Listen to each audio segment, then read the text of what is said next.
Oh, we've got a treat for you folks today. You know, over the past few weeks, I've been telling you about how this ministry has been reaching out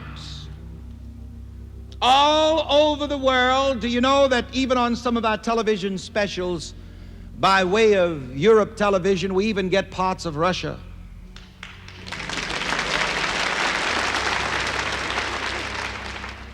Our radio broadcasts go everywhere, penetrating prison walls, day and night.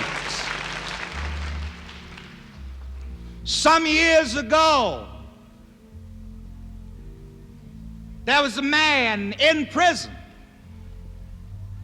who had spent 21 years of his life in and out of prison for one thing or another. Not only was he a terror outside, but he was a pretty bad one on the inside.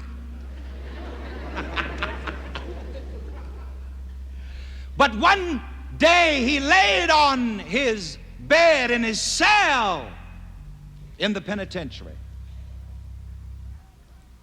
and he heard Reverend Ike say some words on the radio. Reverend Ike said Henry Ford got an idea and that made him a billionaire. Right there, that man said, yes, and I'm going to get me an idea to get out of here.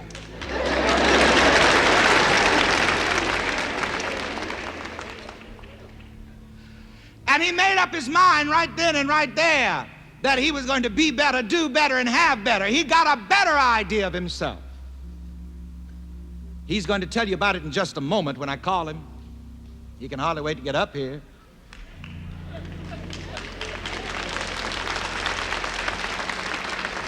One thing led to another, some of which he will fill in. The man got himself out of jail, out of prison, became a decent, respectable citizen, so that now in the city of Washington, D.C., he has his own radio program, his own television program.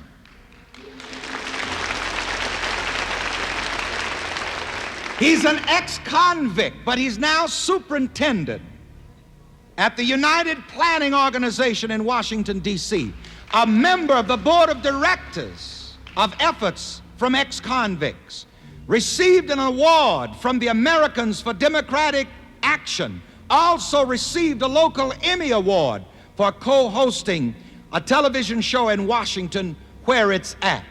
Let's give a great big standing welcome to Mr. Ralph Petey Greene of Washington, D.C.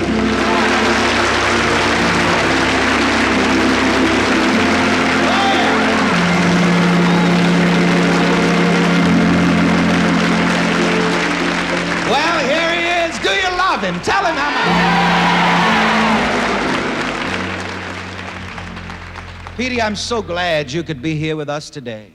I am too, Reverend. Kind of scared.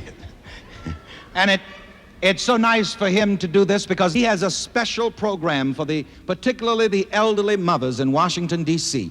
And he's flying right out of here as soon as he talks to us on television to go back to Washington to do this wonderful program for particularly the elderly mothers there in Washington, D.C. Isn't it wonderful? Well, very quickly, Petey, in your own words, you just tell us so that we can be inspired again and you'll inspire so many other people. Thank you, Reverend Ike. And Reverend Ike, you say I'm kind of glad to be here. And you just about said so many things that I could relate to. And I just want to say that everything that Reverend Ike said, I've been a dope fiend, a wine head, a cold-blooded bum. I just didn't know no way around. Well, one thing, I had a good grandmother who used to keep her arms around me at all times, and she tried to keep me in the church, but I got away from the church, and I went on to be a dope fiend. I just went on to be a nothing, in and out penitentiary. I'm 49 years old. I spent 21 years in the penitentiary. But I can tell you one thing, as I was laying in that cell, And I heard Reverend Ike. I used to listen to a lot of shows, and Reverend Mike came on one night, and I said, man, let me turn this chump off. I don't want to hear this here. And something just wouldn't let me turn it off. Something just took my hand back, said, let's leave him on. And I was laying there, and I heard Reverend Mike say Henry Ford took an idea and became a billionaire. And I said to myself, I said, boy, that's what I'm going to have to do to get out of here. I got to get me out of here. And sure enough, about 2 days later, they called me. Another inmate had went up on a tower 350 feet in the air and said he was going to jump if they didn't take him uptown to see his people. And they was all crowded around, and they called me and said, Peter, can you help us get him down? And I told the warden I didn't want to be a part of that. The warden said, Peter, please help us get this man down. You talk all the time in here. I said, why don't you try to help us get this man down? So I started talking to the fella inmate, and I got him down, and they took both of us uptown, and they let him talk to his mother, and I was sitting right there with him while he was talking, and after they got everything over, the warden turned to me, say, it took Petey Greene, said, we need to thank Petey Greene because he helped get this fella inmate down, and say it only took Petey Greene 19 minutes to talk him down. But what they didn't know, it took me 6 months to send him up there.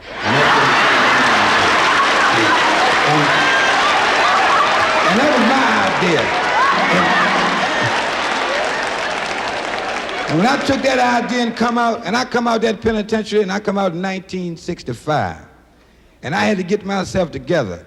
And the parole officers and people who were supposed to help me, they would say things like me, oh, we ain't worried about you. You going back to the penitentiary. You've been going ever since you was 17 years old, so we ain't got to worry about you. That's what they tell you. That's what keep you down. Them the ones that's supposed to be helping you. That's why they get mad with you when Reverend Ike tell you to get on up and do it. He tell you their job. That's why they get mad with Reverend Ike. See, they told me, they make you think you ain't nothing. They told me I'd be going back to the penitentiary all my life, but I didn't pay them no mind. I know I had something in my mind. I wasn't going back. And I started moving slow, and it's taking my time. And the same thing Reverend Ike said my grandmother used to tell me all the time. I said, Grandma, why don't you save money for a rainy day? She said, money to buy a umbrella with, boy. Money ain't for no rainy day. You can believe that. And as I began to move, and I didn't know I was going to have no radio show and no TV show, but I ain't got no one Emmy, I won 2 Emmys. And they send me all over the country. They learned me 2 words that halfway got me rich. One is honorarium, and the other one is consultant. And that's when you get paid for doing nothing. Just ride around talking about something. And I got, and then in the evening, after I get off from work, I don't do like my father and them used to do, go home and get ready for work the next day. When I get off from work, I retire to the confines of my suburban home out in Oxon Hill, Maryland. Now you can believe that. You see what I'm saying? They don't tell, and I keep trying to tell all the little people, that's like us, we got to stick together. We got to stick together, and you can't do nothing if you're broke. And you know, I get so mad sometimes when people be mad with me, say you all on the television and you can't speak and you say ain't and you should try to speak better. I told him this year, I say, well, boy, I'd rather say I is rich other than to say I am broke. Now you can believe that.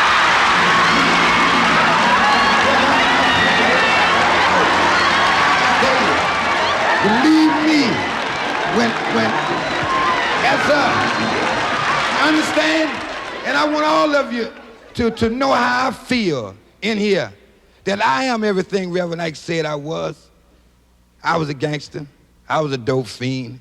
I feel so good now you should see me.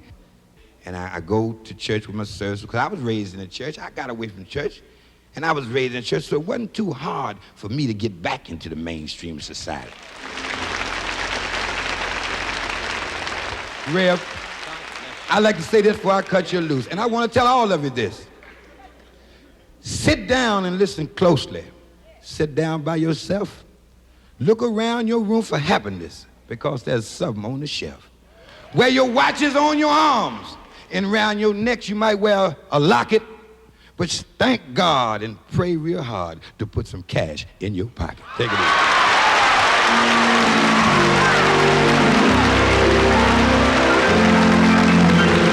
Let's bless Brother Petey Greene.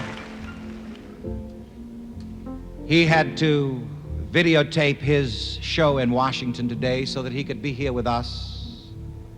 And he's going back. He's flying right out momentarily. I've walked the streets of Washington with him when I was there. We walked in all kinds of neighborhoods, the so-called ghettos, also among the so-called rich and mighty.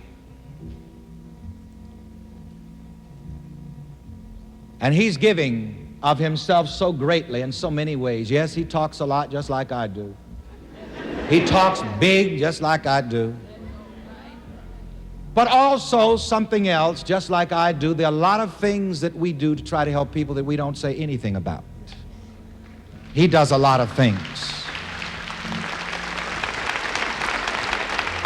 So let's raise our hands toward Brother Greene. He's catching his plane back to Washington to have that benefit program for